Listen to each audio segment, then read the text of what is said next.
Bien, muy felices de estar nuevamente como cada miércoles. Los miércoles es el día de estudio bíblico, ¿sí? Dios me llamó a enseñar hace muchísimos años y para mí es una pasión. En un evento que tuve hace unos años atrás, ministrando, me dijeron por qué me habían invitado, ¿sí? A participar dando clases.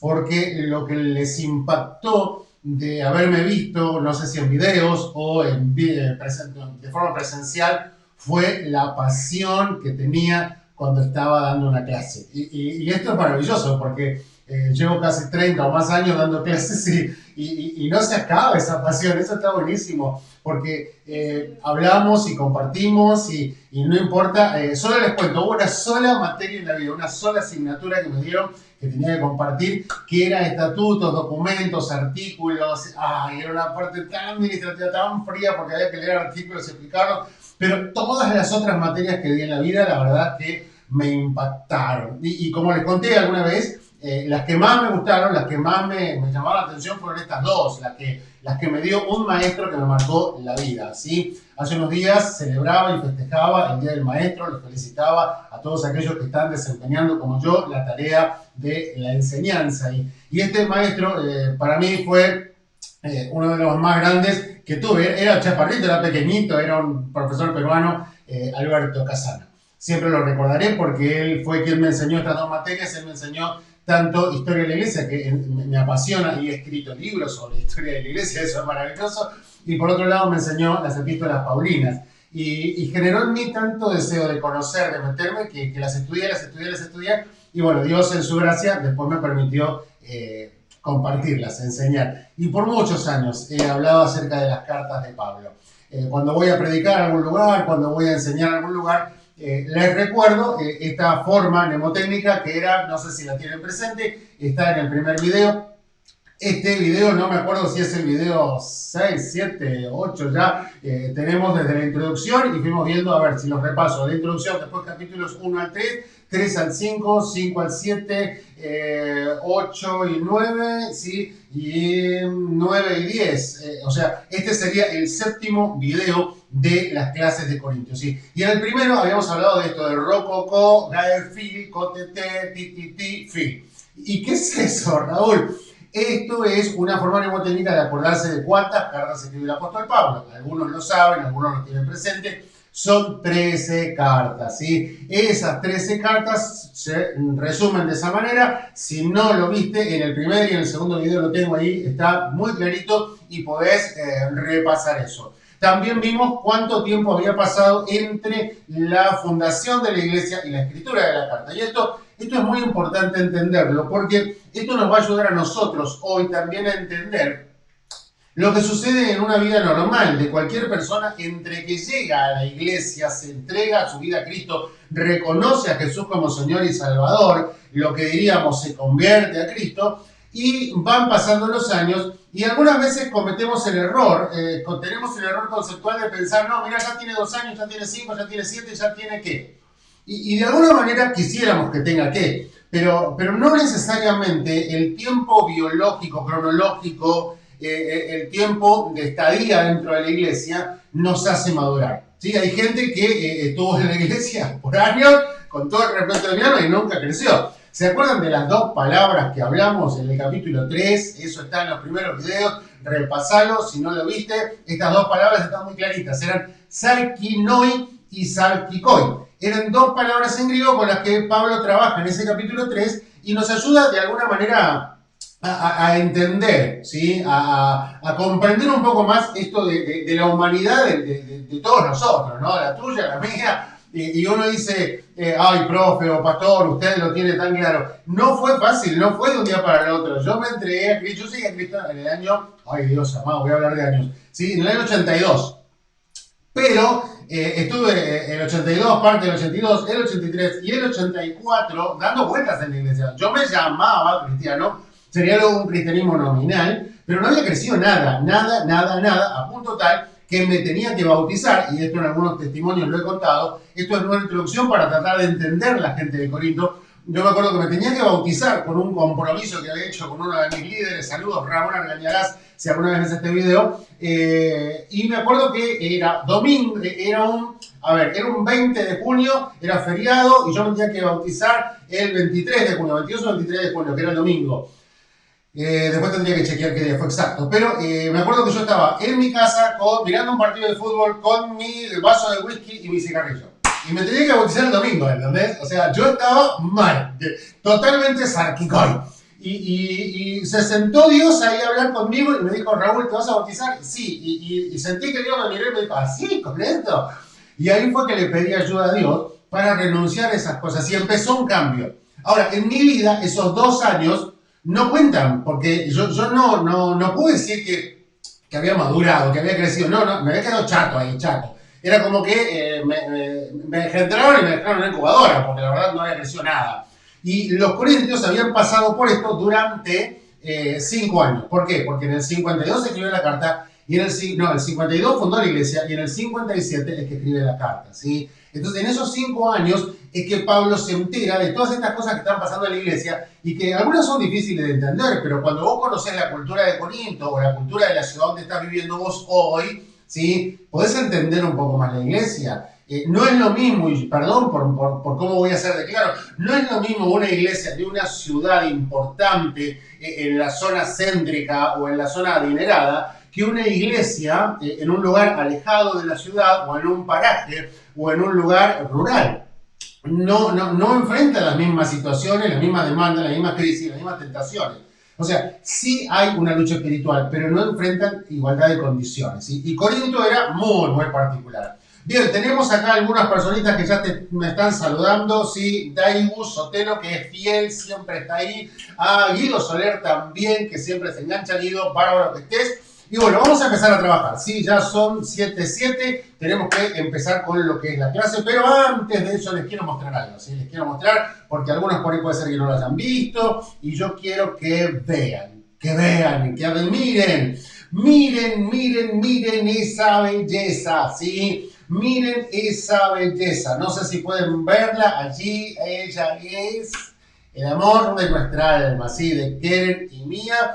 Ella se llama Mía Salazar, ¿sí? Ella se llama Mía Salazar, es un amor, esta chiquilina hermosa, tiene unos 20 días casi y la verdad nos ha cambiado la vida. Hay mucha gente que vio el video, tenemos el video y ahora te voy a contar eso, tenemos el video en nuestro canal de YouTube, ¿sí? Y ahí tenemos el video de la presentación, se portó de manera maravillosa, eso fue este sábado pasado. Allí la presentamos en público en un video en vivo, ¿sí? Bien, vamos a explicarte cómo trabajamos esto. Si vos querés mirar nuestros videos, no solo nuestros videos de clase, sino los videos de Corintios, sino las prédicas, querés ver la serie de noviazgo, ¿sí? Preguntas antes de casarte, o la serie que tenemos de entrevistando a mis ex, wow, tenés que venir acá a YouTube, buscas Second Chance Ministry, así como está escrito acá, sí, lo tenés ahí, Second Chance Ministry, y te va a redirigir hacia nuestro canal. Y ahí cuando entres a nuestro canal, ¿qué es lo primero que tenés que hacer? ¿Sí? Vas a entrar acá y este es nuestro logo, 12M, le das allí, ¿sí? Ahí ya está abriendo. Lo primero que tenés que hacer, ¿qué es lo primero? A ver, decime qué es lo primero que tenés que hacer, es suscribirte. Decí conmigo, me voy a suscribir. Los materiales son excelentes y dale a la campanita también. ¿Por qué? Porque al darle a esa campanita, cada vez que subimos un video, todas las semanas estamos subiendo 3 o 4 videos o más, ahí vas a tener toda la información. En este lugar tenés, este es el video de nuestra presentación de Mía, ¿sí? Ahí está cargando, es el video que tenemos a Mía en nuestro tesorito y ahí están todos los materiales que tenemos, puedes encontrar y seleccionar lo que quieras, ¿sí? Bien.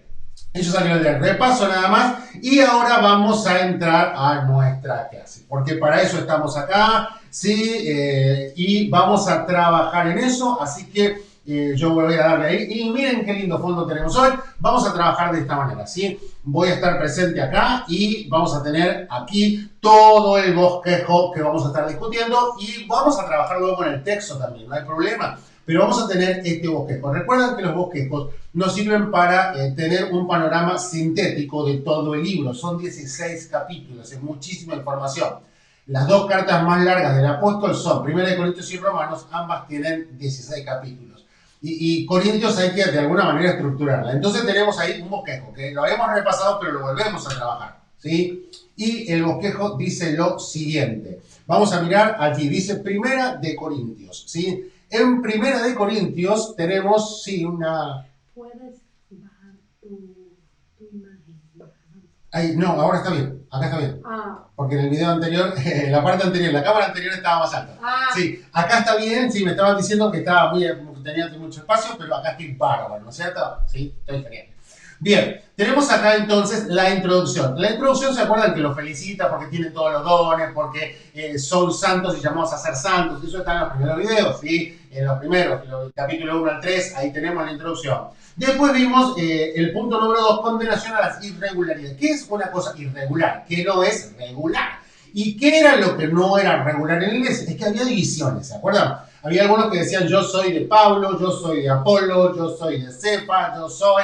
Y se mezclaban las cosas y tenían celos, contenciones. Y todo eso estaba entre los capítulos, si ustedes se fijan, entre el capítulo 1 y el capítulo 6. En el capítulo 1 estaba este tema, y en el capítulo 3, las divisiones. En el capítulo 2 había un problema con la sabiduría. La sabiduría era un problema que tenían porque se creían muy sabios y Dios les habla a través de Pablo y dice, miren que no eligió Dios a los sabios de este mundo. La mayoría de ustedes son necios. Y fue duro, pero realmente Pablo tenía que bajarles el humo. Quizás lo entiendan de esa manera. Después teníamos, en el capítulo 4, había un problema con que no querían respetar la autoridad del apóstol Pablo. No la querían respetar y entonces Pablo tiene que aclarar este tema. Pasamos al punto 2, número 5. ¿Sí? Ahí tenemos número 5, que era el problema de este jovencito que estaba manteniendo relaciones sexuales con su madrastra. Y la iglesia no había hecho nada, no habían corregido, no habían disciplinado, sino que aparentemente estaban como envanecidos, gozándose y divirtiéndose con esa historia tan traumática para Pablo, el apóstol y fundador de la iglesia. Seguimos y en el capítulo 6 nos encontramos con otro problema. ¿Se acuerdan el problema de los juicios, los problemas legales que había entre ellos? Había problemas de dinero dentro de la iglesia. Decime si no los hay hoy. ¿Sí? Decime si no hay problemas de divisiones, problemas con el sexo, problemas con los románticos o enamoradizos, problemas con la autoridad, problemas con dinero. Es una iglesia actual, o sea, la carta de los Corintios toca todos los temas prácticamente que hoy tu iglesia y mi iglesia nos enfrentan. Quizás, hermano o hermana, si usted se congrega simplemente en la iglesia, quizás no note todas estas problemáticas, pero si usted de alguna manera participa activamente en la iglesia, seguro que se encontró con alguna de estas situaciones. ¿Por qué? Porque aquel que va simplemente y llega unos 5 minutos después de que empieza el culto y se van y bien termina el culto, obviamente no sabe lo que sucede en la vida eclesiástica, pero a los que trabajamos, a los que lideramos, a los que ministramos, se nos hace de alguna manera... no sé cómo lo diría, o sea, vamos a conocer la situación porque vamos a trabajar mucho más de cerca con toda la gente. Todo eso estaba allí, seguimos, miren qué linda presentación tenemos hoy y pasamos acá y vamos ahora al punto número 13 en números romanos, que lo tenés ahí, y fíjate lo que dice, respuestas a las preguntas de los corintios. ¿Te acordás de esto? Le habían mandado preguntas, ¿sí? Le habían hecho preguntas. ¿Por qué? Porque los de Cloé en el capítulo 1 dice que habían ido a visitar a Pablo. Y se ve que ellos mismos, o quizá de otra manera, no sabemos cómo, Pablo recibe unas cartas que son preguntas. ¿Qué preguntas? Acerca del matrimonio, acerca de lo que podemos comer y no comer. Eran las preguntas que estaban en esta sección. Capítulo 7, capítulo 8, capítulo 10, ¿sí? Entonces, estas preguntas que le están haciendo acá son las que Pablo tiene que responder. La primera, ¿sí? La pregunta grave, que era que nosotros ya lo vimos, eso está en otro video, el tema del matrimonio, si me tengo que casar, si me puedo casar, si mis hijas vírgenes se tienen que casar o no, que el casado se ocupa de las cosas del Señor, pero también tiene que ocuparse de las cosas de la casa, que Pablo prefería que no se casen y no porque él no quería que vivan en familia, sino porque él entendía que Cristo iba a venir pronto. Entonces todo eso está en ese capítulo 7 y en el video que corresponde.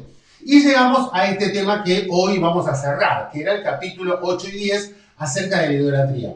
¿Y por qué? Porque en aquel contexto había que ver si como o no como, si puedo comer esto o no puedo comer esto. Yo les voy a contar una situación que viví en la vida hace muchos años, que nunca la puse en un video, pero que sí en alguna clase la compartí. Eran mis primeros años de seminario bíblico, tenía un montón de locuras y de pensamientos en mi cabeza, había escuchado de un lado y del otro teorías, y me acuerdo que me fui a una provincia de nuestro país, conocidísima la provincia, por el paisaje maravilloso que tiene, por las montañas que tiene, por los lagos que tiene, por los ríos que tiene, y también conocida esa provincia porque es una de las mayores productoras de vinos en Argentina. Y me acuerdo que llegué a la provincia de Mendoza y bueno, yo tenía algunos problemas porque venía con una estructura mental bastante cerrada. Entonces, ¿qué pasó? El pastor organizó en esa oportunidad para recibirnos a nosotros 3 invitados que veníamos del Instituto Bíblico, un asado, y lo traumático para mí fue, mi pastor decía que adentro de la iglesia, en el recinto, en el templo, en el salón, no se puede comer porque es sacrilegio. El tema es que él venía de la iglesia católica romana y él tenía algunas cosas que todavía las había heredado de allá. Ahora, decime si en la mayoría de las iglesias no hay buffet, no han hecho eventos, no han hecho cenas, no han hecho reuniones donde se come. Yo tenía el concepto de que en la iglesia no se come. Primer conflicto. Segundo conflicto, el pastor entró con una bandeja llena de choricitos y morcillas. Y cuando entró con eso, yo entré en crisis de nuevo.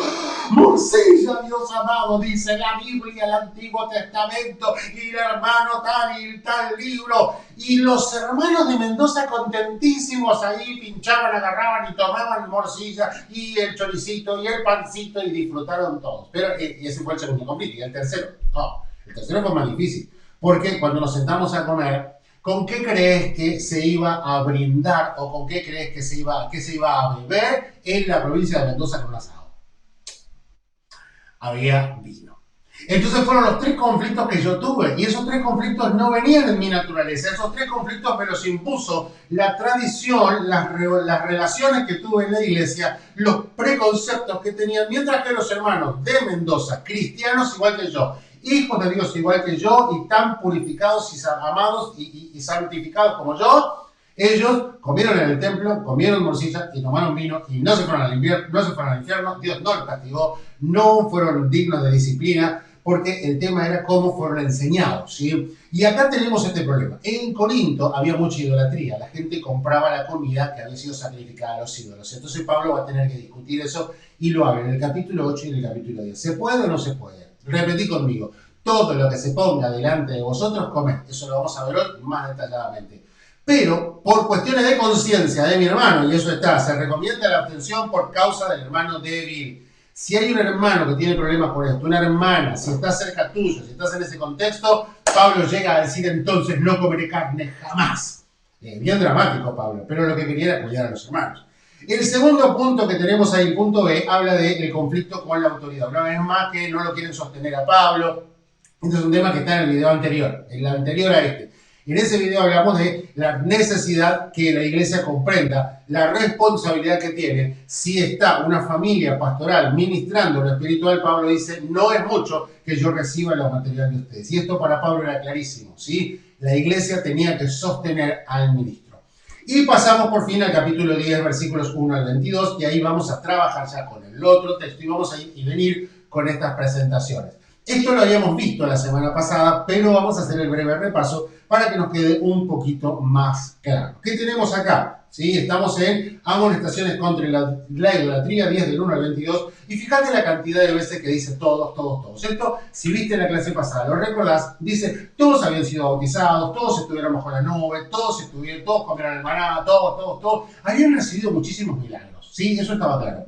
Sin embargo, dice el versículo 5, empieza diciendo, pero de los demás de ellos no se agradó Dios. Y acá yo había puesto algo interesante, te lo voy a ampliar, que dice, bendición no es igual que aprobación, y eso lo vamos a ver en un instante. Sí, vamos a volver, para que lo tengas más claro, yo te vuelvo acá, y vamos a trabajar en conjunto con estos 2 gráficos, ¿sí? Y vamos ahora, fíjate, acá lo dice, todos estuvieron bajo la nube, todos pasaron el mar, todos fueron bautizados, todos comieron maná, y todos bebieron del agua. O sea, Dios no tuvo problema en hacer eso para toda la gente. Como dice el Nuevo Testamento, que Dios hace llover sobre justos e injustos, que sale el sol sobre justos e injustos. O sea, la misericordia de Dios es gratuita para todos. Pero cuando hablamos de agradar o no agradar, ya es otro tema. Y acá dice, de los demás de ellos no se agradó. ¿Y por qué? Yo ahora tengo este gráfico y me gustaría que lo guardes en tu mente. bendición no es igual a aprobación, ¿sí? Ay, perdón que tengo acá algo que está hablando, ¿sí? Lo tengo que silenciar, discúlpenme, sí, diría alguien, me gusta ponerle la N. Bien, vamos acá y decimos bendición no es igual que aprobación. ¿Por qué? Porque lo que tenemos acá es lo siguiente. Dios nos había bendecido con toda esa riqueza, con todo ese alimento. ¿Durante cuánto tiempo? 40 años. Pero cuando hablamos de aprobación es muy diferente. Y acá yo tengo lo que dice historia personal del jean. Esto es lo que algunas veces lo comparto. Y sirven los ejemplos para entender. Yo tenía un jean en un momento de mi vida, que es un mezclilla, dicen en México, un pantalón, le podemos decirlo como quieran, un vaquero se decía también en otro contexto. Yo tenía uno de esos pantalones. Y era el único que tenía. Estaba en una crisis financiera, muy grande mi crisis financiera, no tenía más nada que ponerle. Entonces, me podía saber a mí con eso en la iglesia, en el trabajo, en el colegio, en una salida, en el picnic, en el paseo, en el cine, en todo el lugar me iba a saber con ese jean. Entonces por ahí uno puede decir, ay, ¿cómo le gusta ese jean? Ay, ¿cómo lo usa? ¿Cómo le gusta? La verdad, no era esa la verdad. El tema era que no tenía otro. Cuando la gracia de Dios apareció allí en esa época temprana de mi vida y me regalaron 3 pantalones de golpe, ¿sabe qué pasó con el jean? Quedó guardado. Entonces yo en esa clase explico lo siguiente, ¿sí? Gustavo, Dios te bendiga, Gustavito Rodríguez desde Texas, Dallas, Texas, qué lindo verte. Sí, en esa oportunidad yo expliqué a mis alumnos lo siguiente, yo usaba el jean porque no tenía otro. Algunas veces te vas a encontrar con gente que dice, Dios me está usando y me usó acá, y me usó allá, y me usó acá. Ahora bien, es bueno que Dios te use, pero no implica necesariamente que Dios te use, que Dios apruebe tu vida y apruebe la mía.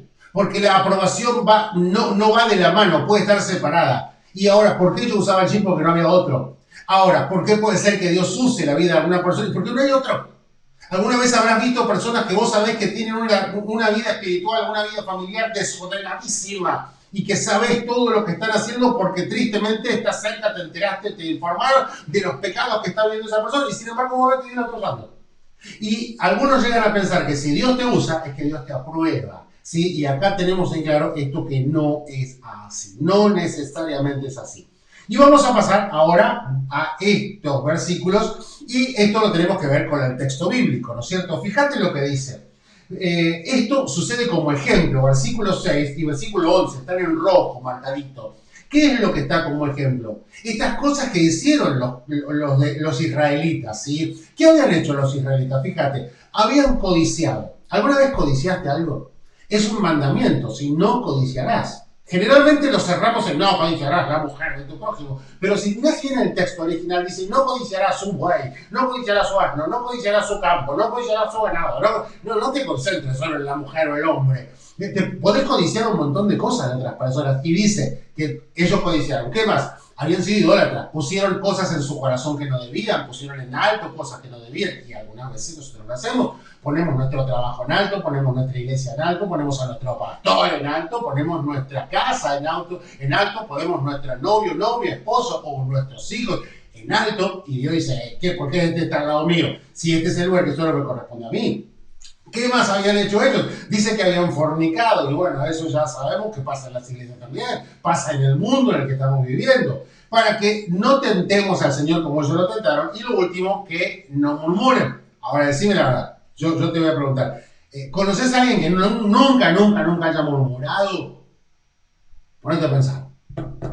¿Hay personas así? Creo que la mayoría vamos a decir no. No, yo he visto murmurar a personas de alto ministerio, he visto murmurar a hombres, he visto murmurar a mujeres, a jóvenes, adultos, murmurar es parte de una naturaleza pecaminosa. Ahora bien, dice que como ellos habían hecho esto, Dios no los perdonó. Entonces fíjate que dice 2 veces en el 6 y en el 11 que esto está como ejemplo. ¿Para qué? Para que no hagamos lo mismo.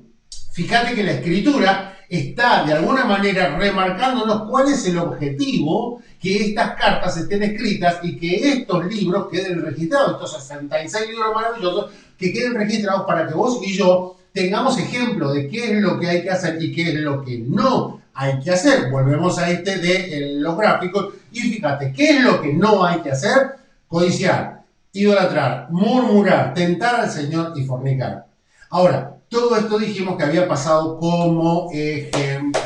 Ese ejemplo que Dios estaba tratando de marcarle a la humanidad para que no caigan en lo mismo. Pero no sé cuántos conocerán, hay un libro que también lo enseñé profetas mayores muchas veces, en el libro de Ezequiel, el profeta Ezequiel, que fue llevado cautivo y que predica desde Babilonia, ¿sí? Después del segundo cautiverio, del segundo viaje, no el segundo cautiverio, la segunda deportación, él comienza a predicar y en un momento habla de dos hermanas, ¿sí? Ahora y Oliva. Ahora, cuando él habla de estas dos hermanas, dice que la mayor se había prostituido, la mayor había hecho todo lo malo y le habla a la menor. Y esto es el reino del norte y el reino del sur. Para eso lo simboliza con dos hermanas. Y le dice, no hagas lo que hizo tu hermana, no hagas lo que hizo tu hermana, a la menor. Ahora, termina el capítulo diciendo que la menor hizo lo mismo que había hecho la hermana mayor, o sea, se prostituyó también. ¿Qué es lo que quiere decir? Que habían sido idólatras. Ahora, ¿nos sirven los ejemplos? En algunos casos yo creo que sí. Algunas personas aprenden de los ejemplos de otros. Hay otros que no, que se quieren golpear solos. Que dicen, no, hasta que a mí no me pase, hasta que yo no lo experimente, no. Uno le dice, hermano, no lo haga así, hermana, no lo haga, muchachitos, chicos, chicas, no lo hagan. Y no te escuchan. Y le explicas, pero mirá que ya pasó, pero mirá lo que dice la palabra, pero tomá este ejemplo. Y algunas veces la gente, muchas personas son testarudas y no quieren aceptar la sugerencia o el consejo de otros que necesitan ejemplos, ¿sí? Y en este caso, estos ejemplos son dramáticos porque la verdad les habían ido muy, pero muy, muy mal. Bien, tenemos que avanzar y seguimos y nos vamos a este versículo 12, un versículo famosísimo, ¿sí? Que yo voy a tratar de trabajar un poquito de tiempo en ese texto. Fíjate, dice así que el que piensa estar firme, ¿qué?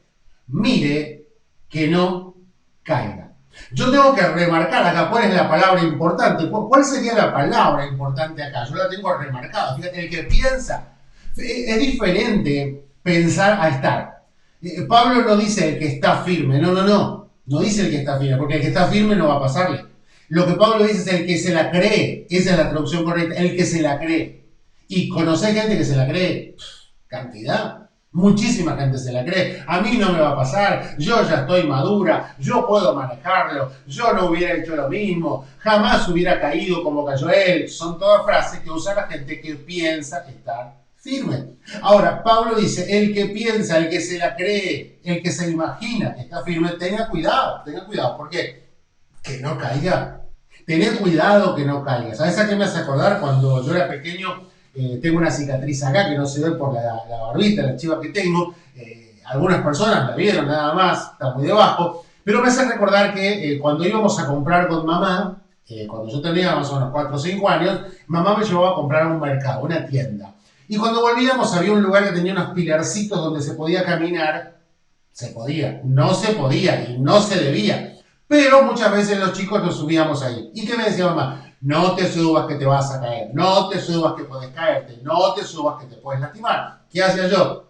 Mamá, estoy firme, no me voy a caer. ¿Qué me pasó? Acá tengo la prueba. Me caí. Y es lo que está diciendo Pablo. No es el que está firme en Cristo, sino el que piensa estar firme. Y ese texto está íntimamente relacionado con el que sigue.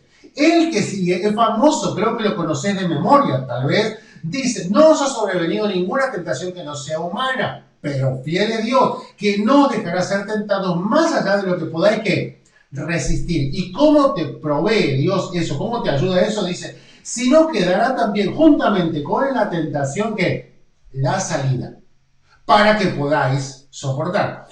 Me encanta este texto y lo discutimos en clase algunas veces con distintos grupos de alumnos, porque fíjate las palabras interesantes. Lo primero, fiel es Dios. Dios es fiel y sabe tu cualidad, tu capacidad y tu fortaleza. Quizás vos no conozcas tu propia fortaleza y te lo digo con todo el respeto, ¿sí? No es querer como agredirte o invadirte, no. Es que no nos conocemos a nosotros mismos. Dios sí nos conoce. Y como nos conoce, Él sabe qué podemos soportar y qué no podemos soportar. Es como cuando vos de alguna manera, no sé, te haces un control de calidad de un producto. Vos decís cuánto puedes soportar de peso, cuánto puedes soportar de estiramiento, cuánto puedes soportar de presión, cuánto puedes soportar. Cuando vos pensás, a ver, lo básico, vamos a comprar algo al mercado y nos dan una bolsa. esa bolsa, ese recipiente que vos vas a usar, fue testeado, fue probado. Sí, no se hizo así como va, vamos a hacer una bolsa. No, no, no, fue probado y tiene que soportar una determinada cantidad de kilos. Ahora bien, si en algún momento se produjo un error en alguna de las máquinas, esa bolsa se te va a romper porque no puede soportar. Ahora, Dios dice que juntamente con la tentación, Dios te va a dar que la salida. La salida. Ahora, escuchame bien esto. Cuando usted y yo, o cuando vos y yo, terminamos cediendo a la tentación, lo que llamamos en la iglesia caer en pecado, sí, nunca entendí por qué, porque uno no cae, no es que uno tropieza, no, usamos esa expresión como cuando alguien dice, cuando yo estaba en el mundo, pastor. O sea, son modismos que usamos dentro de la iglesia. Cuando uno termina cediendo a la tentación, que Santiago tiene el pasaje tan claro de la tentación, cuando uno termina cediendo, accediendo a la tentación, y de alguna manera, bueno, la escritura lo dice, para que no caigáis en la tentación, que no caigáis en eso, cuando terminamos cayendo es porque no buscamos o no quisimos salir. Es duro esto, pero es así. Fíjate en lo que dice el texto, que juntamente con la tentación, fíjate que va a dar, ahí en verde dice, ¿qué te va a dar Dios? Siempre, siempre, siempre. ¿Qué te va a dar Dios? La salida. La salida Dios te la da a vos y me la da a mí. Se la da al soltero, se la da al casado, se la da al hombre, se la da a la mujer, se la da al joven, se la da al adulto, se la da al niño. No es que a unos y a otros no, se lo da a los que están en el clero, digamos, o los grandes líderes de la iglesia, y se lo da a los hermanos nuevos. Porque fiel es Dios. Y en esa fidelidad Dios nos da siempre la salida para que podamos soportar. Entonces, la frase correcta que tendríamos que usar en lugar de caí en el pecado, no pude salir, no pude soportar, la frase correcta no sería esa, sería mucho más engorrosa o difícil. La verdad sería, no quise salir. No quise. Yo decidí quedarme en esa situación. Yo decidí especular que podía manejarla. Entonces terminé cediendo y cayendo en ese pecado, accediendo a la tentación. Entonces, Pablo nos dice que tengamos mucho cuidado, que podemos salir, pero tenemos que buscar esa salida. Y esa salida no la proveo yo, Dios mismo me da la salida. Es como encontrarte en una habitación cerrada que se está prendiendo fuego y de repente ves que se abre una puerta. ¿Qué vas a hacer? ¿Qué vas a hacer? Lo lógico es salir corriendo por esa puerta. Ahora, sería lógico que te quedes adentro del fuego, dentro del incendio y digas, ay, no pude salir, teniendo la puerta ahí delante tuyo. Este pasaje es clarísimo. ¿Por qué? Porque tiene que ver con lo que era la idolatría. Fíjate, ¿por qué? Dice huir de la idolatría. ¿Y dónde lo dice? Vamos de nuevo al texto bíblico. ¿Sí? Estamos trabajando de manera sincronizada con los dos metodologías. Versículo 14. ¿Qué te dice? Por tanto, amados míos, ¿qué hay que hacer? Hay que huir. ¿Qué tienes que hacer? Huir de la idolatría. Como le diría también Pablo a Timoteo, que huye de las pasiones juveniles. Huye de esas cosas. Muy bien. Seguimos y nos vamos a encontrar con que algunos de estos cristianos de Corinto estaban jugando con este tema de la idolatría. Y ahí está, fíjate, no podéis beber la copa del Señor y la copa de los demonios. ¿Qué hacían ellos? Iban y participaban del culto, pero también iban y participaban de lo que hoy podríamos decir, pastor, me leyeron las manos. Pastor, fui a una muchacha que me lea las manos, fui a un hombre que me tire las cartas, fui a alguien que me conectó con mi abuelita, un espiritista, o fui a la Virgen de Satanudos, o fui a la difunta Correa, o no sé dónde, y vengo a la iglesia. No, Pablo dice, no, pará. No se puede participar de la mesa del Señor y de la mesa de los demonios. No, se supone que si estás en Cristo y estás maduro, no vas a mezclar las cosas. Vas a saber que esas cosas ya pasaron, diríamos todas las cosas viejas quedaron atrás, pasaron, ahora todas son hechas nuevas, ¿sí? Cuidado con esto, ¿sí? Cuidado con esto. Hay gente que todavía guarda estampitas, que guarda rosarios, que guarda velas, que guarda libros de tarot, libros de hechicería y brujería. Esas cosas no bendicen tu vida. Sí, como Pablo en la iglesia de Efesios, en la ciudad de Éfeso, acordate. Dice que buscaron todos esos libros de hechicería, de brujería, todas esas cosas y las quemaron afuera. Tienen que salir de tu vida. No podés estar en la mesa del Señor y también en la mesa de los demonios, dice Pablo, que diríamos hoy la mesa de estos ídolos, ¿sí? Si hay algo en tu casa todavía que vos sabés que tiene que ver con idolatría, el consejo del profe y de un pastor es sacarlo. No importa el valor sentimental que tenga eso para tu vida, hay algo espiritual que está detrás de eso y que puede traer problemas espirituales a tu casa, a tu vida, a tu familia. ¿Sí? Por favor, trata de sacarlo.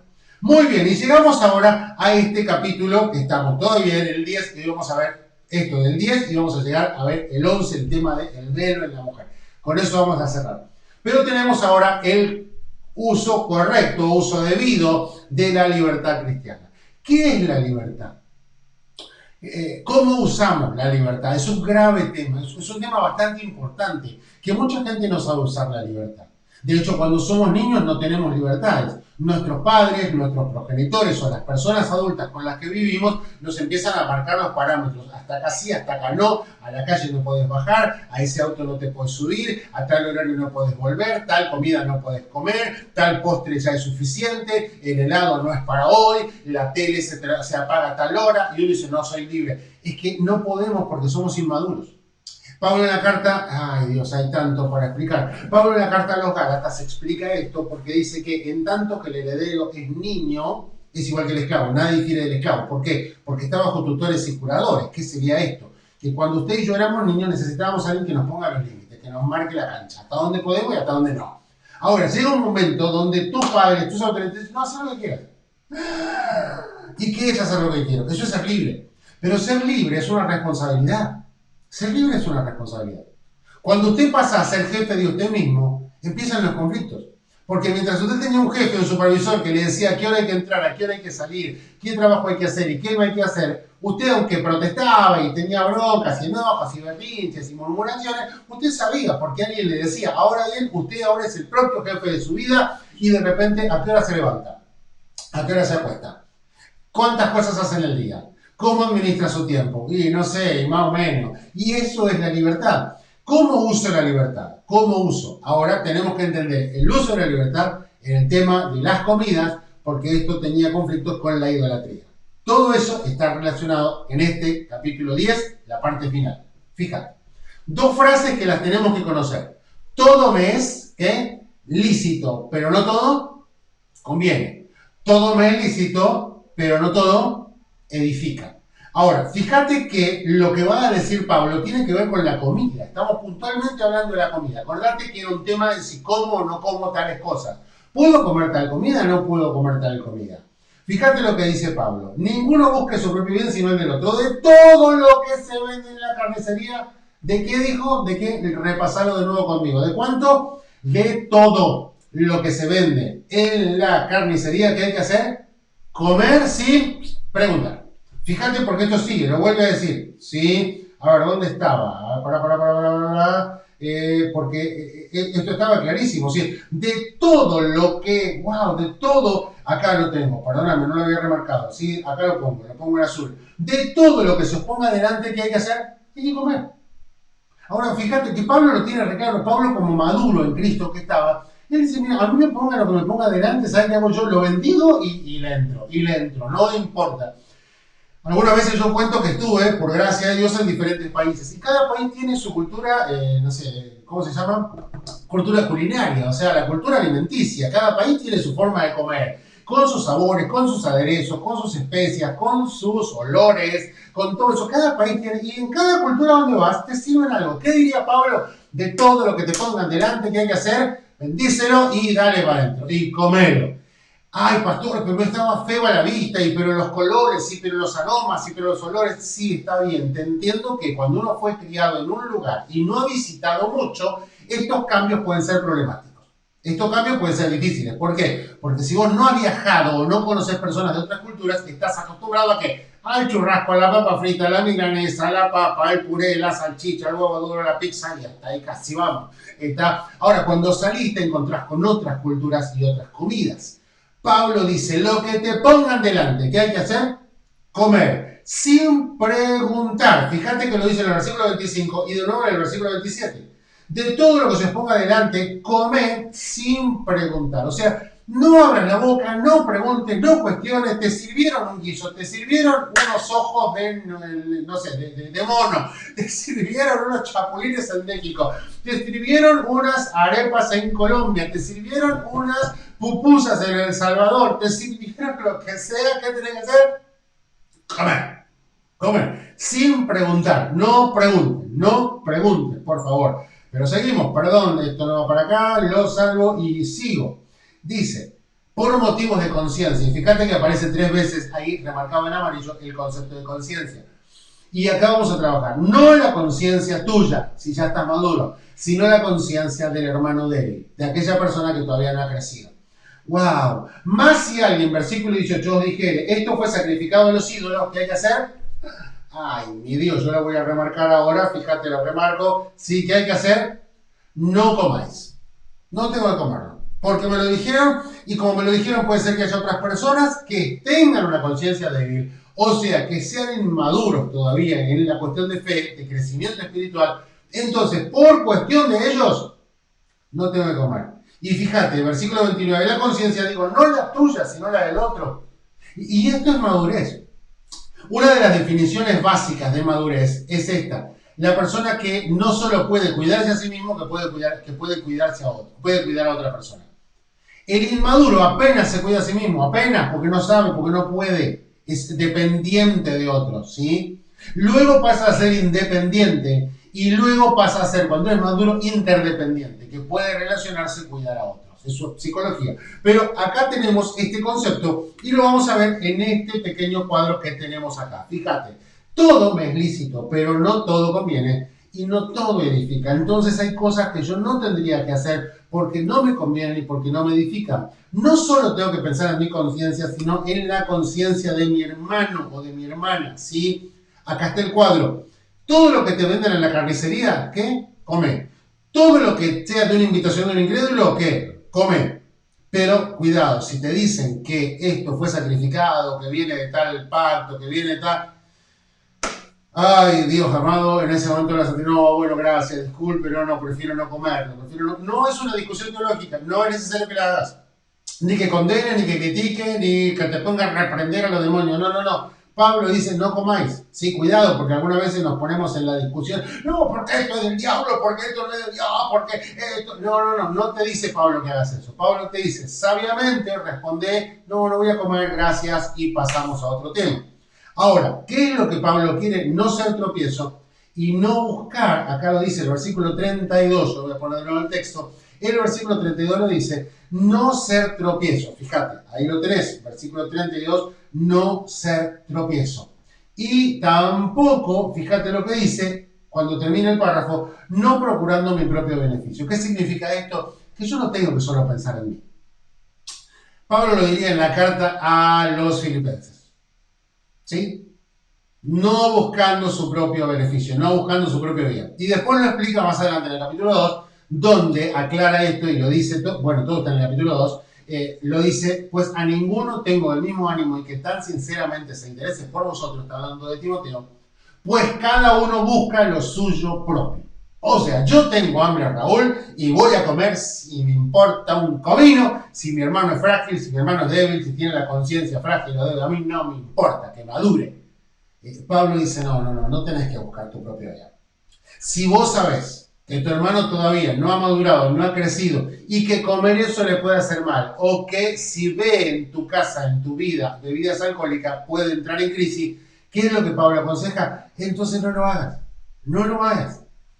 ¿Y por qué? Porque no estamos viendo por tu conciencia solamente, sino por la conciencia del hermano débil. La semana pasada yo daba el ejemplo, si hay una persona que está viendo una película con su sobrinita, con su ahijado, con alguien menor, 5 o 7 años, y en la película hay una escena o muy violenta o una escena que tenga cierta imagen de sexo explícito, el adulto va a decir, a mí no me genera nada, pastor, estoy tranquilo, total, yo eso es un segundo y ya pasa. Ahora, ¿dejarías que eso lo vea la personita que tenés al lado, tu sobrino, tu hijito? Seguramente vas a decir, no, profe, no, pastor, yo le taparía los ojos, cambiaría la tele, el programa, apagaría, no voy a dejar que vea eso. Eso es cuidar la conciencia. ¿Pero por qué lo hacemos? Porque amamos a esta personita. El tema es que algunas veces no amamos así a los hermanos de la iglesia. entonces nos tomamos ciertas libertades que no bendicen y no edifican al hermano. Por eso dice, todo es lícito, sí. ¿Puedes hacer lo que se te venga en gana? Sí, porque sos el hijo de Dios y el hijo del Rey del Universo. Pero no todo conviene y no todo edifica. Esto tiene que ver con la conciencia de las personas que te rodean, o sea, el cuerpo de Cristo. Y si vas a hacer algo que va a ser tropiezo al cuerpo de Cristo, acordate, ya lo hablamos, Mateo dice, y hay de aquellos por quien vienen los tropiezos. O sea, Dios en un momento te va a llamar a cuentas porque está haciendo de tropiezo a personas que no están maduras todavía. ¿Vamos bien hasta acá? Sí, estamos terminando el capítulo 10 y vamos a pasar al capítulo 11, ahora otra sección maravillosa, y estamos en el último tema que vamos a ver hoy, que es este tema de velo sí o velo no. ¿Qué opinas?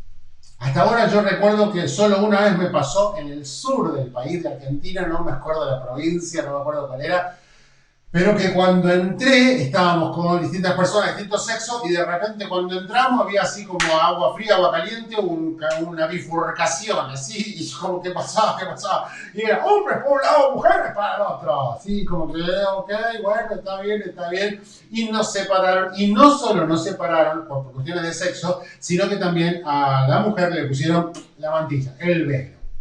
Ahora, en tu iglesia quizá no se use, está perfecto. Pero hay iglesias que sí lo usan. Ahora, ¿qué hacemos? ¿Es necesario usarlo? ¿Es bíblicamente un dictamen, un principio bíblico o tiene que ver más con un tema cultural? Eso es lo que vamos a ver hoy, ¿sí? Y para poder entender esto, Pablo habla de algo, fíjate, dice, os alabo, hermanos, porque en todos acordáis de mí y retenéis las instrucciones. Les da un poquito una palmadita así, le dice, qué bueno, que van bien. Pero quiero que sepáis, que Cristo, fíjate, es la cabeza de todo varón. El varón es la cabeza de toda mujer y Dios es la cabeza de Cristo. Acá está poniendo las cosas en claro, ¿no? Está Dios, está el hombre y está la mujer. Ahora, cuando uno se pone a pensar así en el mundo en el que nos toca vivir hoy, quizás enseguida nos tratarían de machistas. No estamos hablando de la mujer subyugada, no estamos hablando del maltrato a la mujer, no estamos hablando de que el hombre pueda hacer lo que se le dé la gana, sometiendo a la mujer a su propio placer. Jamás dijimos eso y no lo vamos a decir. Lo que está acá Pablo estructurando es el orden de autoridades que Dios estableció. Ni el hombre ni la mujer lo establecieron, sino que Dios los acomodó donde Él quiso. Dios dijo, yo estoy acá, el hombre acá y la mujer acá. Vamos bien hasta acá, seguimos y vamos a entender este pensamiento. Había una cuestión cultural en Corinto, que recordamos, Corinto era una ciudad muy pecaminosa, muy promiscua, muy dedicada a los placeres sexuales, y había mujeres que se dedicaban a la prostitución. Entonces había una forma de conocer a esas mujeres que era con el tema del cabello. Y Pablo dice, mira, ¿sabes qué? El hombre le es deshonroso que se deje crecer el cabello. Y es deshonroso que la mujer no se deje crecer el cabello. Porque en lugar de velo, dice, le fue dado el cabello. O sea que en la cultura donde Pablo está predicando, y aclaro esto, en la cultura donde Pablo está predicando, Corinto, primer siglo de la era cristiana, él dice, acá se manejan las cosas de esta manera. Acá, en Corinto, primer siglo. Ahora bien, cuando terminemos este pasaje, en los versículos finales de esta sección, vas a entender lo que quiere decir Pablo. Ahora está planteando que sería conveniente que la mujer usara velo, ¿sí? Que la mujer use velo. Él dice, a mí me parece conveniente que la mujer use velo. Es una manera de aceptar esta cuestión de autoridad del hombre, esta cuestión de respeto al hombre dentro de la iglesia. Y Pablo lo va a llevar por ese lado, no como principio bíblico, no como una enseñanza doctrinal. Vamos a mirar el gráfico para poder entenderlo acá con este cuadro, ¿sí? Y vamos a trabajar acá ahora. Donde nos dice, ay, perdón, esto me había olvidado. En el capítulo 11, versículo 1, él nos dice que teníamos que imitar a Pablo como él imitaba a Cristo. Entonces acá está clarito esto. Los corintios imitaban a Pablo. Y la iglesia de hoy te imita a vos y a mí. Disculpame, pero la gente que ve que vos vas a la iglesia más tiempo que ellos te toma como referencia. Significa esto, clarito, que si vos vas a la iglesia tarde, la gente nueva, si sigue tu ejemplo, va a llegar tarde. Si ves la gente nueva que vos no llevas Biblia, la gente nueva no va a llevar Biblia. Si ven que vos no das tus ofrendas o no das, de alguna manera, tú no reconoces a Dios en tus finanzas, la gente nueva no. ¿Por qué? Porque la gente nueva te toma como ejemplo. La gente nueva mira tu vida, que ya tenés un tiempo, unos años en la iglesia, y te tiene como referencia. Yo les decía a mis alumnos, se animan un día a decirle a alguien, todo este día imitame, porque este día vamos a tener un ejemplo de conducta y quiero que todo lo que yo haga vos me imites. Es un tema complicado, más de una alumno me decía, no, profe, porque eso significa que todo el día me voy a tener que portar bien. Claro, ¿por qué? Porque la gente te mira. La gente te mira. Tengo a alguien acá que me escribió y dice, en la mía se usa velo. Yo no lo uso, incluso los ancianos lo toman como que estoy en desobediencia. Yo sin usarlo me siento bien, igual de bendecida y amada por Dios. Ahora es interesante esto, lo que nos cuenta una de nuestras fieles seguidoras acá, Lady, que ella dice, en la iglesia donde yo me congrego es una costumbre. Y tenemos que remarcar esto, ¿sí? Es una costumbre, no es un principio bíblico.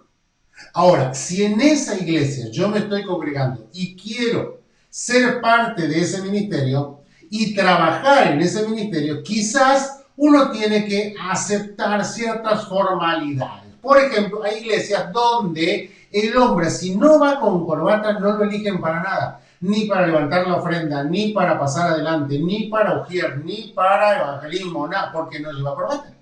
Ahora bien, si yo quiero trabajar en esa iglesia y tengo deseos de honrar y servir al Señor, ¿me puedo poner la corbata? Claro que me la puedo poner. ¿Me gusta usar la corbata? Y quizás no tanto. ¿Define mi vida espiritual? Obviamente que no. No define tu vida espiritual una corbata o un velo. Pero si estás en una iglesia y querés ser parte y querés trabajar, las autoridades de la iglesia te van a estar mirando y van a ver hasta qué punto estás de acuerdo con determinadas normas. Uno sabe que no se salva por el velo, o por no usar velo se va al infierno, obviamente que no, pero Pablo va a cerrar ese concepto al final, ya vamos a llegar a eso.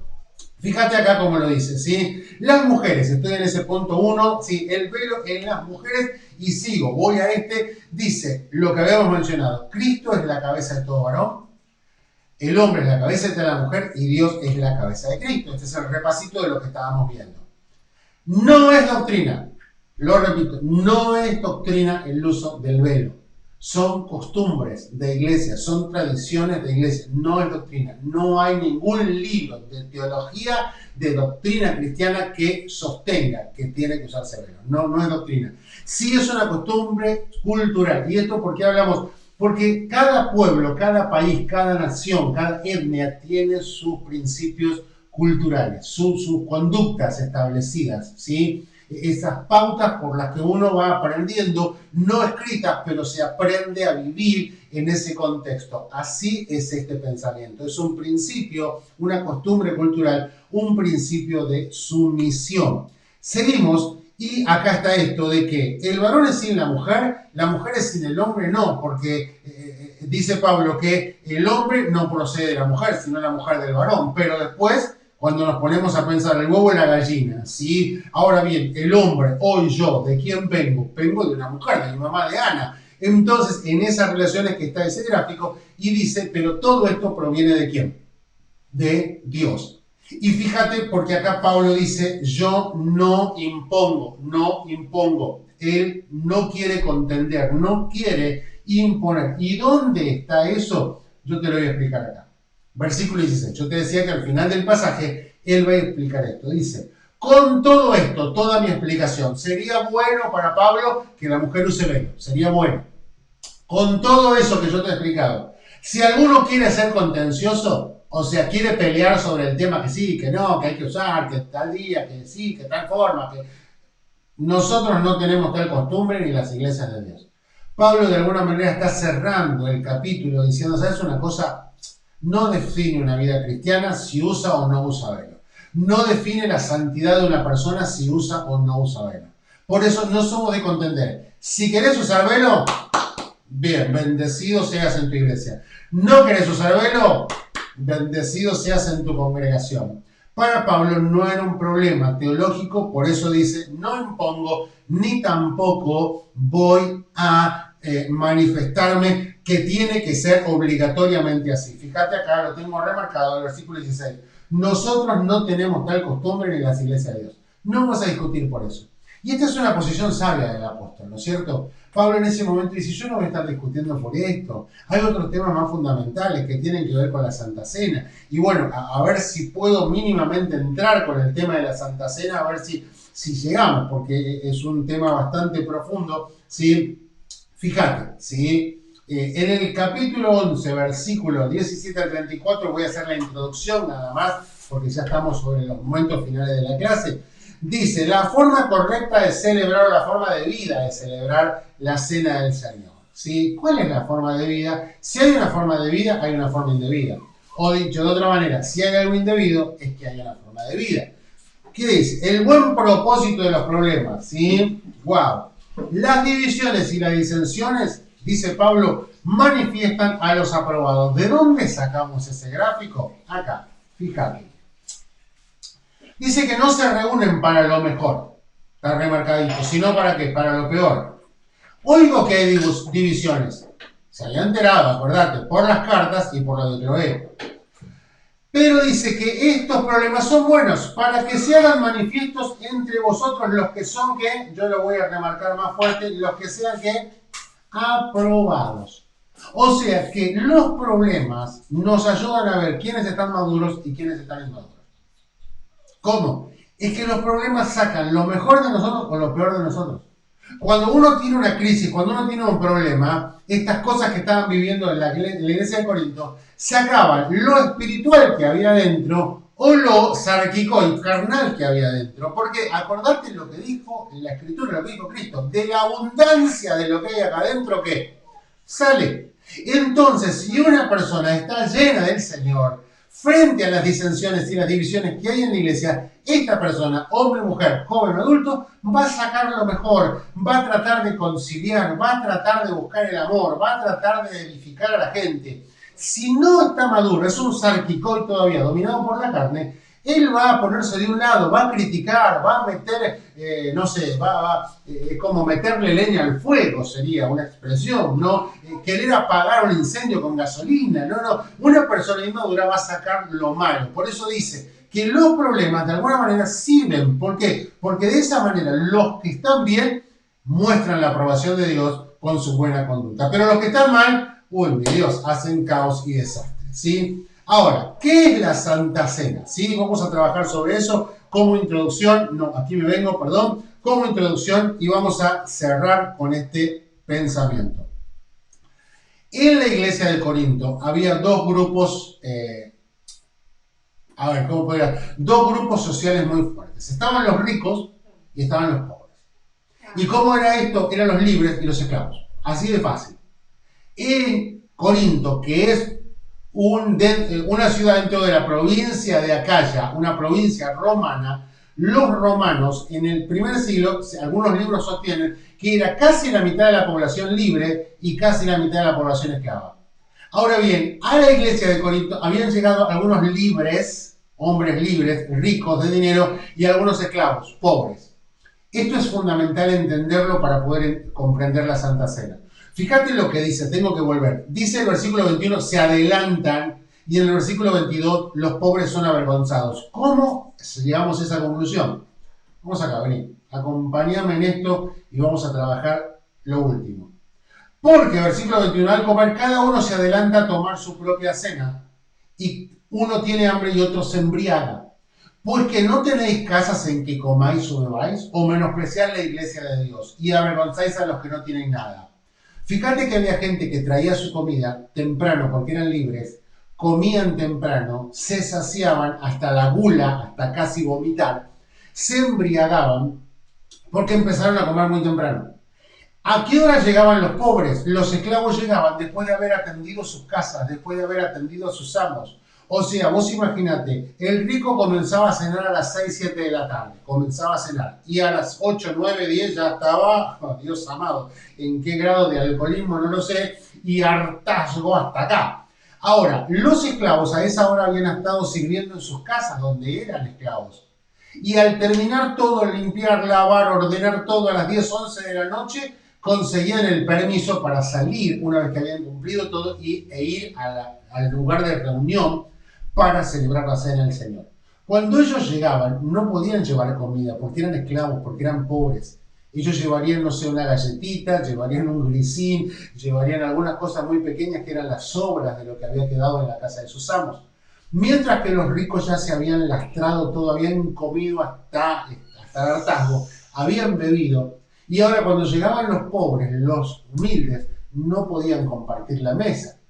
Ya no había que comer, ya ellos no podían traer su propia comida. Por eso es necesario entender que la Santa Cena, la Cena del Señor, no era como vos y hoy yo la celebramos en nuestras iglesias, o como la mayoría de las iglesias la celebramos, con una copita chiquita y con un pedacito de pan. No, era una cena, literalmente una cena. En algunos contextos de la historia se menciona que la hacían todos los domingos, todos los domingos. Sí, no una vez al mes como lo hacemos nosotros hoy. Todos los domingos lo hacían. Ahora, cada vez que se reunían a la Cena del Señor, estos literalmente comían y se embriagaban. Y por eso Pablo dice, si voy a saltearme para que podamos entender, fíjate cómo dice, voy a volver, en la clase siguiente vamos a volver a trabajarlo. Fíjate lo que dice el versículo 33. Así que, hermanos míos, cuando reunís a comer, esperaos unos a otros. Cuando yo escuché por primera vez este texto, ¿por qué dice esperaos unos a otros? ¿Qué tiene que ver esperaos unos a otros? Es que los ricos comían más temprano y los pobres comían más tarde. Lo que Pablo dice es, llegamos a un acuerdo y comamos juntos. Porque si no, no es una cena del Señor. No es entender que somos un cuerpo, que yo necesito a mi hermano y mi hermano me necesita a mí. Que amo a mi hermano, que él me ama. Que entiendo que somos uno en Cristo. No, porque cada uno hacía lo que bien le parecía, como en la época de los jueces. Entonces, la Santa Cena tiene el sentido de unidad cristiana. Se come todos juntos y se participa todos juntos. Hoy no lo hacemos con una comida. Hoy lo hacemos por una cuestión de más sencillez y simplicidad, con una copita y un pedacito de pan. Aunque algunas asociaciones todavía se reúnen y tienen un ágape. Un ágape. Algunas asociaciones lo tienen, algunas iglesias tienen lo que se llama una reunión social y comen juntos una vez al mes o cada 2 meses y tienen ese momento de coinonía y comunión. Donde no es importante lo que comemos, sino el compartir como familia.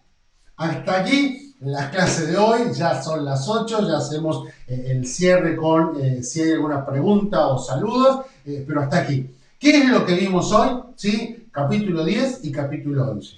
En el capítulo 10, recordamos, tratamos el tema de la idolatría. ¿Puedo comer o no puedo comer? Sí que puedes comer, pero si hay un hermano frágil, un hermano débil, sería conveniente que por la conciencia de tu hermano, aunque todo te es lícito y todo te está permitido, no lo hagas porque no todas las cosas convienen y no todas las cosas santifican a la iglesia de Cristo. ¿Sí? No es que hay problema con los ídolos, no, los ídolos, diría Pablo en el capítulo 8, no son nada en el mundo. Pero los hermanos frágiles y débiles todavía no lo entienden con la claridad que usted lo entiende. Entonces, por amor a ellos, nos abstenemos de algunas cosas. Eso era el capítulo 10 y el capítulo 11, por lo menos la primera parte que tocamos, es que algunas iglesias todavía tienen la costumbre de usar velo y otras no. Las que usan velo no pueden juzgar a las que no usan. Y los que no usamos velo no podemos y no debemos juzgar a los que usan. Hay iglesias que todavía conservan esa tradición y gracias a Dios. Si usted va de visita a esa iglesia, no vaya a pelear, a discutir. Si usted va de visita, lleve el velo o acepte el velo que le den en esa iglesia. O por otro lado, si usted que tiene velo va a una iglesia donde no usan y usted se siente bien sacándose el velo, no hay problema. Dios no te va a castigar y no te va a disciplinar porque no es un principio bíblico doctrinal. Es una costumbre cultural. Esos son los temas que vimos hoy, que compartimos hoy. Llega el momento de los saludos. Sí, hay algunas personitas que nos han saludado. Sí, bueno, vamos a darle lugar. Acá tenemos a Dai Sotelo, que siempre está ahí firme. También tuvimos a Guido Soler, porque tengo un nuevo Soler, perdón. Bien, también estaba, mirá vos, no le habías saludado a ella todavía. Juani Sánchez me dice, felicitaciones, papá baboso. Sí, mía Sofía es hermosa, esa chiquilina tan linda. Gracias, Juana. Saludo a tus 4 princesas también. Guido dice que es hermosa y estamos en lo cierto. Dai puso ojitos de corazón maravilloso. David Lescano, que también es fiel, firme ahí. Dios te bendiga, David. Qué bueno. Lady, que fue la chica que mencionó acerca del velo en algunas iglesias. ¿A quién más tenemos? A un amigo de Raras que lo mencioné. A Gustavito, un varón de Dios.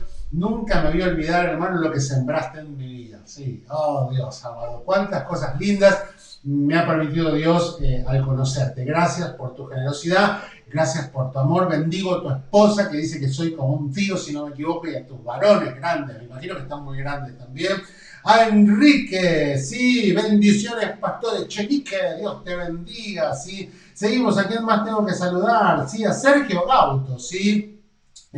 Bueno, él menciona acá esta costumbre de la prostitución y el velo, ¿sí? Que hablábamos en el capítulo 11. Perfecto, gracias por el aporte, Sergio. Sí, Sergio, ¿no? Sí, muy bien. Y vamos a una persona que siempre tengo que celebrar, la verdad. Dice acá, hola hermano, bendiciones, bendiciones, pero el velo de la mujer no es el pelo. Exacto, sí, es el pelo. Pablo lo dice, pero algunas iglesias, a pesar de esto, todavía imponen el velo.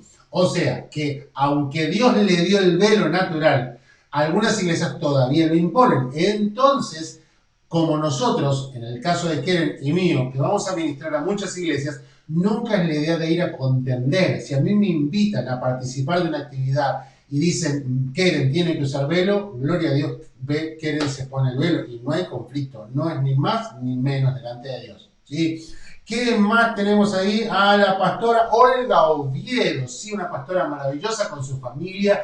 Gracias también por sus oraciones, su apoyo, una bendición, pastora. Saludos a sus hijos, sí, a su esposito y a toda la iglesia ahí en Progreso. Qué lindo, extrañamos bastante Progreso. Bueno, gracias Raúl, me dice Juani, sí, y una bendición Sergio Gauto, gracias de ti, también sé que enseñas, sé que eres predicador, así que gracias por tus palabras. Y lo último, gracias, muy buenas las enseñanzas. Hasta acá llegamos, no hay preguntas, y bueno, hasta acá llegamos. Gracias por tu tiempo, por tu permanencia, por compartir nuestras clases, y recuerden, en nuestro canal de YouTube están todas las otras clases. Si usted no se ha suscrito, vaya a nuestro canal y suscríbase. Va a ser una bendición. Eso nos ayuda a nosotros con nuestro canal, pero también va a ser una forma de estar en contacto permanente con todos nuestros videos. Vamos muy bien, vamos creciendo y seguimos en la gracia del Señor. La semana que viene vamos a trabajar sobre el resto de la Santa Cena, el capítulo 11. Vamos a hablar un poco también del tema de las mujeres, porque hay otro tema ahí de las mujeres en el mismo capítulo 11 también. Y vamos a tocar el tema de los dones. Vamos a empezar por lo menos con el tema de los dones, capítulo 12. Muchos saludos para todos. Un gran abrazo para todos. Dios les bendiga abundantemente y nos vemos la semana que viene. Aunque el viernes nos vemos en el programa de Raúl Salazar entrevistando a mis ex. Dos, un hombre y una mujer maravillosos que nos van a contar todo lo que están haciendo por el reino. Ellos estudiaron y siguen estudiando. Una bendición. Saludos a todos, los dejo con nuestra agenda. Esta es nuestra agenda de actividades y nos vemos el viernes a las 6. Bye. Bendiciones. ¿Aparece la agenda de actividades? No aparece la agenda.